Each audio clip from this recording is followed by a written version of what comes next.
J'ai appris quelque chose avec les jeux vidéo, c'est qu'une œuvre pouvait nous transmettre une histoire très importante. Elle pouvait aussi nous apporter des éléments pour préparer le futur. On a eu la gamme Watch Dogs, donc la grande série Watch Dogs de Ubisoft. On a eu Watch Dogs 1 qui nous parlait plus de la cybercriminalité. On a eu ensuite Watch Dogs 2 qui parlait plus des hackers éthiques contre des GAFAM. Et puis le dernier Watch Dogs Legion, qui revient sur toute la série. Par ailleurs, il y a une œuvre qui m'a quand même assez marqué. C'est une œuvre qui est très avant-gardiste. C'est Feed, traduit interface pour le marché français, de Matthew Tobin Anderson. Lors de ce livre, il aborde les voyages interplanétaires, ça fait penser à SpaceX, les puces cérébrales du type Neuralink, et même aussi les entreprises qui récoltent des données pour mieux nous cibler. Le point en commun avec toutes ces œuvres, c'est qu'elles racontent une histoire. C'est pas une histoire qui va certainement se dérouler dans le futur, mais alors est-ce que le futur est fondé à 100% sur des œuvres ? C'est une question plus philosophique, mais aujourd'hui on va répondre à une question. Faut-il faire confiance à Tesla ?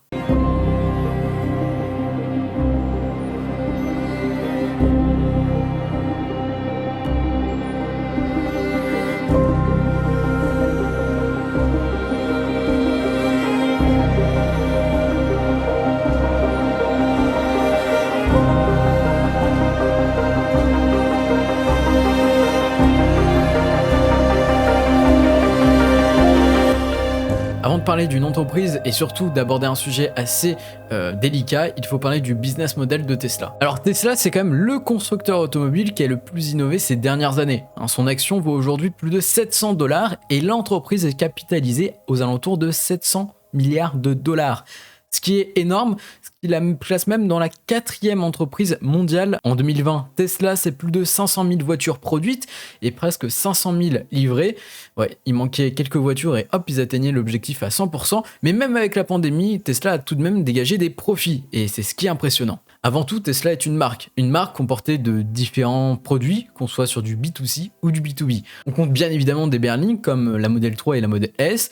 Nous avons aussi des SUV comme le modèle X et le modèle Y, puis on rentre sur un territoire assez étrange et totalement différent, c'est celui du Cybertruck et du Semi, ou aussi appelé le Semi. En outre, Tesla n'est pas qu'une entreprise auto, c'est bien plus, elle propose divers produits autour de l'électrique, mais aussi des énergies renouvelables. Je parle bien sûr des Powerwall, des Solar Roof ou encore des Megapacks. Même si à vue d'œil Tesla est une entreprise automobile, en réalité, elle est plus une entreprise de tech, soit de technologie, axée sur le développement du logiciel, mais aussi de la conduite autonome. Je parle bien sûr du FSD.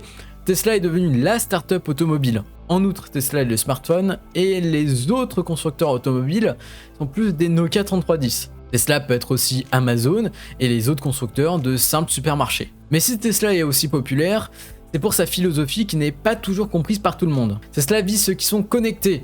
Et la génération qui est la plus connectée, c'est la génération Z, qui a réellement grandi avec les nouvelles technologies. Vu l'audience de ma chaîne qui est majoritairement plus âgée que moi, quand vous étiez enfant, vous ne connaissez certainement pas Google, soit car Google n'existait pas, ou Google n'était pas encore démocratisé. Être constructeur automobile et intégrer Netflix, Spotify, des jeux et d'autres applications qui sont entrées dans votre vie et dans la vie de millions, voire milliards d'adolescents, c'est une stratégie d'acquisition, mais aussi de fidélisation. Par ailleurs, il est très fréquent de voir des Tesla dans des séries et des films comme dans You saison 2 sur Netflix ou le film Timmy Failure sur Disney+. Les placements de produits dans les films et les séries sont quelque chose de régulier, renforçant une image de marque. Par exemple, Apple pratique souvent ce système. Ce qui est certain, c'est que Tesla ne pourra pas fabriquer à l'infini des voitures ou un autre produit. Les ressources sont limitées, mais pas toutes les ressources. Par exemple, les ressources de développement logiciel, elles sont moins limitées qu'un composant pour des batteries. Au bout d'un moment, Tesla va devoir retenir ses utilisateurs.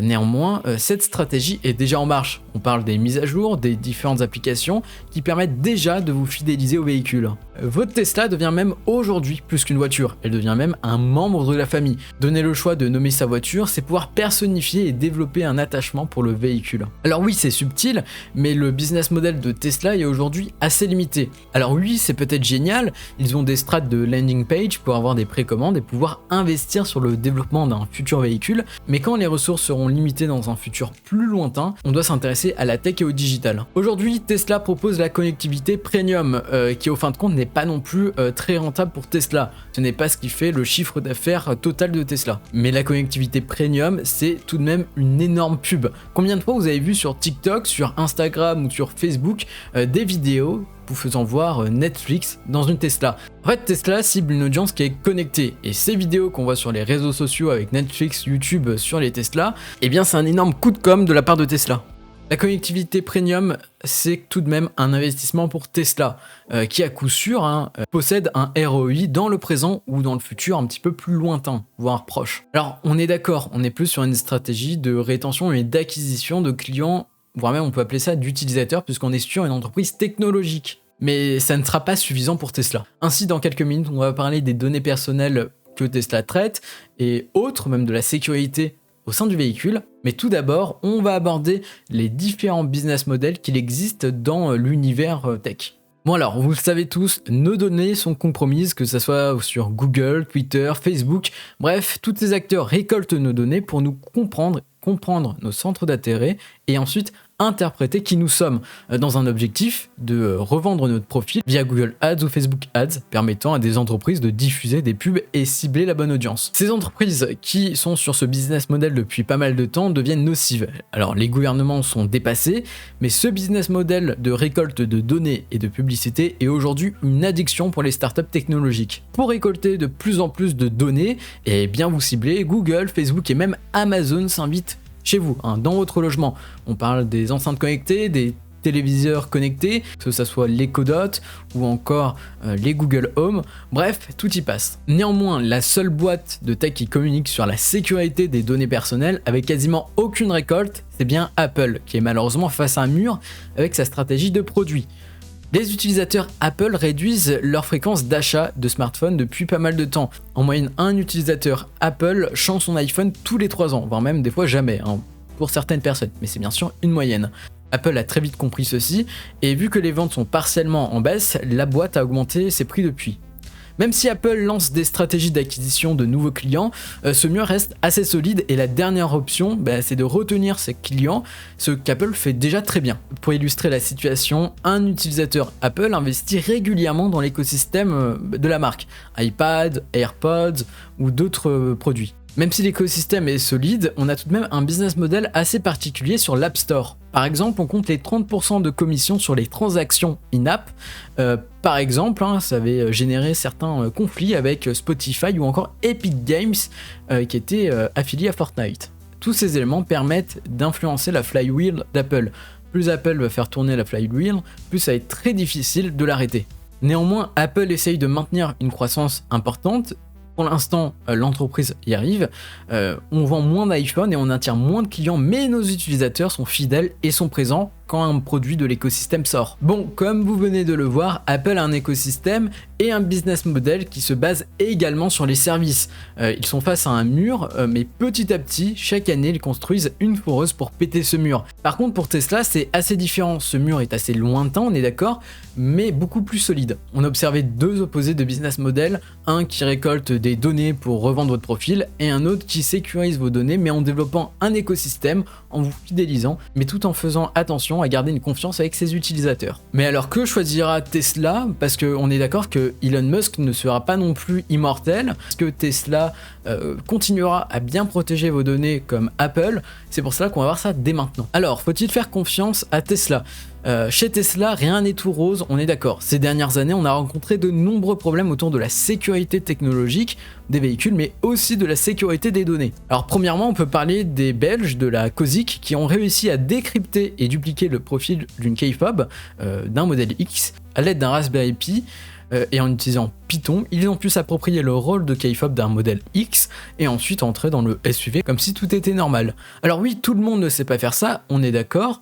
Ça demande un équipement plus important, des connaissances. Ce système moins sophistiqué existe déjà avec les cartes bancaires permettant de dupliquer une carte bancaire par exemple. D'ailleurs, ce système de récolte de CB peut marcher aussi pour les keycards de modèle 3 et modèle Y. Alors dans ce cas, bien sûr, ce n'est pas un problème de Tesla, mais de tech générale. Alors on va se l'avouer, il est plus facile de forcer une voiture que d'avoir un système de hack, donc on est vraiment loin du scénario Watch Dogs avec un clic sur le téléphone et hop, la voiture est ouverte. Dans un second temps, le FSD, aussi appelé la conduite autonome, peut être un problème. C'est sûr que pour activer le FSD, il faut avoir confiance en le FSD. En étant rationnel, on est loin de Watch Dogs et d'avoir des piratages système à courte distance, voire même longue distance, directement sur le véhicule. Alors les Tesla sont sur le réseau mobile et non sur des points Wi-Fi, donc on a peu de chances d'avoir un hacker qui prend le contrôle de votre voiture à la Watch Dogs.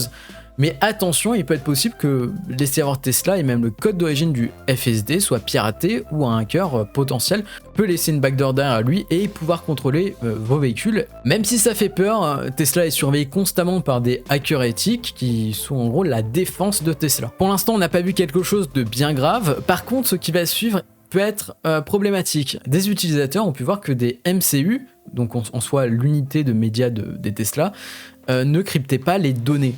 Alors c'est-à-dire que les données récoltées par le véhicule pouvaient être lues facilement par n'importe qui. Alors cela peut poser problème quand on parlera de pièces détachées de MCU Tesla sur le marché vraiment à grande échelle dans le futur, parce que quand quelque chose comporte vos données personnelles, peut-être aussi des numéros de téléphone, vos connexions de compte, vos mots de passe, ça sent assez mauvais.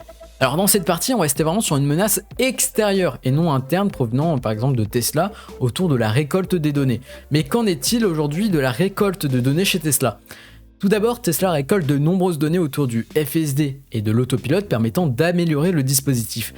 Par ailleurs, les habitudes des utilisateurs sont aussi récoltées. Alors, les boutons utilisés, les fonctionnalités utilisées et tout ce qui est autour de l'interface sont des données importantes pour Tesla permettant d'améliorer le logiciel, l'interface et en soi l'expérience utilisateur. Alors c'est quelque chose qui est très fréquent chez Twitter ou encore Facebook qui a placé sur Instagram le bouton Reels ainsi que le bouton Shopping en bas où étaient les notifications, ce qui permet à Facebook d'augmenter le trafic d'utilisateurs sur les fonctionnalités. Alors pourquoi avoir mis ces boutons là ? Les utilisateurs avaient l'habitude d'appuyer tout en bas pour accéder aux notifications. Facebook se sont dit bon, on va mettre nos boutons Reels et Shopping ici et hop, on a plus d'utilisateurs. De plus, Tesla a aussi la commande vocale qui, elle, a des défauts, il faut l'admettre. Mais cet assistant s'améliore très doucement, ce qui est positif. Mais pourquoi s'améliore-t-il doucement et non rapidement ? C'est pour une raison assez simple. Tesla collecte peu de données pour l'améliorer. Elle se place vraiment sur la même philosophie qu'Apple avec Siri. On est d'accord que Siri n'est pas le meilleur assistant vocal et rencontre des difficultés à des instants parce que contrairement à Google, la récolte des données est faible. Donc aujourd'hui, oui, cette fonctionnalité est plus sûre qu'un assistant vocal tel que Alexa ou Google. D'ailleurs, le constructeur Lucid met dans les véhicules Alexa qui n'est pas 100% sûr, Alexa d'Amazon, ils ont déjà eu pas mal de fuites de données, donc acheter une Lucid et avoir ces données compromises, c'est pas fou. Par ailleurs, Tesla a également des caméras, en fait un petit peu de partout autour du véhicule, mais aussi dans l'habitacle. La caméra intérieure permet à la startup de comprendre le corps humain lors des accidents pour améliorer la sécurité, mais utilisera surtout cette caméra pour surveiller les clients dans les robotaxis. Alors ce type de tournure, amélioration de la sécurité, amélioration de l'expérience, on l'a beaucoup entendu chez Google ou encore chez Microsoft, qui est d'ailleurs avec Windows 10, qui est quand même l'arme d'espionnage et de surveillance de la NSA, merci Windows 10. Donc ouais, ces mots sont vraiment douteux, on a l'habitude du secteur, mais que pourrait être vraiment le business model futur de Tesla permettant une croissance exponentielle. Même si Elon Musk n'aime pas Facebook ni Mark Zuckerberg pour les pratiques de manipulation grâce aux publicités, Elon Musk n'est pas encore immortel et le business model pourrait vite s'inspirer de Facebook ou Google dans le futur quand Elon Musk ne sera pas PDG. Alors aujourd'hui, Tesla n'a vraiment jamais communiqué sur la sécurité des données, contrairement à Apple, on l'a vu tout à l'heure, mais personne ne nous garantit que Tesla pourrait vite miser sur la vente de profils dans quelques années. Alors une voiture devient très vite un refuge. On chante dans la voiture, on regardera bientôt des films et des séries pendant que le FSD fera le travail. La voiture c'est aussi un endroit d'engueulade, de débat, mais également une zone d'introspection quand nous sommes seuls dans le véhicule. Vous allez me demander, récolter des données, vendre des profils, mais pour faire quoi ? Vous connaissez l'application Waze, Waze récolte vos données et utilise les données récoltées par les autres applications de Google, ce qui est de l'écosystème Google. L'application vous parle de sécurité sur la route, disant que en utilisant Waze, vous augmentez la sécurité et vous permettez la réduction d'accidents pour gagner votre confiance. Par contre, votre profil est vendu et des publicités locales de boutiques, de restaurants ou autres vous sont proposées lors du trajet. Alors Tesla pourrait vite se diriger vers ce système, ils sont d'ailleurs en train d'améliorer leur propre carte de navigation. Mais quand on regarde d'autres pays, par exemple les pays de la Poucave comme en Corée du Sud, il y a un business assez fou, c'est la dénonciation des incivilités. On pourrait voir peut-être une Tesla munie d'une tonne de caméras et de capteurs capturer des incivilités et puis ensuite hop l'envoyer au gouvernement pour toucher quelques billets. Alors on est d'accord que tout ceci est juste spéculatif. On ne connaît pas le futur, je ne connais pas le futur, je ne connais pas l'avenir, mais en tout cas ce qui arrivera très prochainement chez Tesla, eh bien on va le découvrir ensemble maintenant. Tout d'abord, Tesla arrivera avec des flottes de robotaxis fonctionnant grâce au FSD. Si Tesla réussit son pari, elle concurrencera normalement Waymo de Google et même Uber. Alors pourquoi Uber? Tesla souhaite dans le futur proposer aux utilisateurs de prêter leur Tesla. Donc vous mettez en prêt votre véhicule pour Tesla et Tesla fait son job de taxi.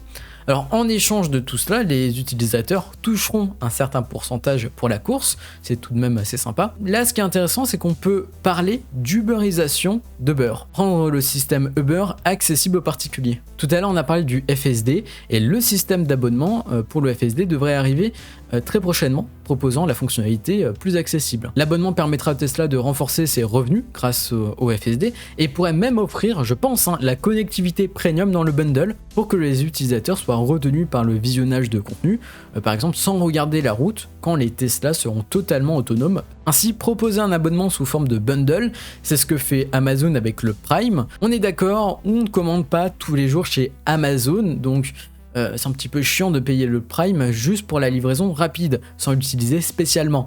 Néanmoins, dans le bundle Prime, on retrouve Prime Video, des jetons pour Audible ou encore Twitch Prime, et tous ces services additionnels permettent de retenir les utilisateurs et de garder les Prime. Si Amazon investit dans ce bundle, c'est pour une raison. Les membres Prime achètent beaucoup plus sur Amazon que les non-Prime. Et si le bundle FSD proposerait des prix avantageux autour de l'écosystème comme les SolarRoof, les Powerwall ou autres, et si Tesla pourrait ajouter des commissions sur son App Store dans le futur, comme Apple, ou encore on peut voir quelque chose de plus fou, des gadgets, des smartphones ou d'autres produits technologiques hors automobile. Bref, il existe une multitude, mais par contre on ne connaît pas encore l'avenir malheureusement, et l'avenir s'annonce assez complexe pour Tesla et aussi pour nous utilisateurs souhaitant des Tesla ou possédant déjà une Tesla. Alors pour conclure cette vidéo, pourquoi il ne faut pas acheter la Model 2 ? C'est peut-être un sujet qui va énerver certaines personnes, mais je vais vous répondre franchement. Alors déjà, la Model 2 de Tesla devrait coûter entre 30 000 €, soit 25 000 $ aux États-Unis. Alors quand je parle d'achat, ce n'est pas l'achat maintenant, parce que de toute façon, rien n'a été annoncé désormais. Ne l'achetez pas maintenant via votre cœur, sans avoir de design ni de conditions, parce que, on le veuille ou non, 25 000 $ une Tesla, c'est comme un cadeau. Alors oui, c'est une coquette somme, mais 25 000 $ pour une Tesla, vu la qualité et le rapport qualité-prix, on reste sur un prix qui est totalement avantageux. Dans le monde du digital, on dit que quand quelque chose est gratuit, c'est que c'est nous le produit. Et c'est là où pourrait venir le sujet des données personnelles, et ce qui est encore très flou chez Tesla. Est-ce que la Model 2 pourrait être autour d'un business model de récolte de données? Est-ce qu'on pourrait avoir une Model 2 avec des restrictions, avec des conditions d'utilisation? Bref, vous voyez que on ne connaît rien au futur, et en regardant tous les sujets de business model, la Model 2 reste tout de même une arme colossale pour Tesla. Ce qui est important, c'est de ne pas vous attacher directement à la Model 2 maintenant. Beaucoup de personnes sont attachées et ont acheté dans leur cœur le Battery Day parce qu'elles pensaient que la Model 2 serait annoncée et qu'une nouvelle voiture devait intervenir. Mais au final, le Battery Day était simplement un événement technologique et scientifique, ce qui a fait beaucoup de déçus. Et là, c'est la même chose. Si vous vous attachez trop à la Tesla Model 2, vous allez être absolument déçu par ce qui peut arriver. Alors oui, c'est des scénarios qui peuvent être totalement pessimistes, mais il peut être aussi réaliste. Voilà, c'est la fin de cette vidéo, j'espère qu'elle vous a plu. Je t'invite à mettre un petit pouce bleu, à t'abonner à la chaîne YouTube si ça t'a plu. Tu peux nous rejoindre sur Discord pour réagir, pour nous parler. On est là avec la communauté, c'est dans la description. Tu peux aussi nous rejoindre sur Twitter, Instagram, Facebook, tout est en description encore une fois. Et nous y à très vite pour de nouvelles vidéos. C'était Matt sur Mars, allez bye.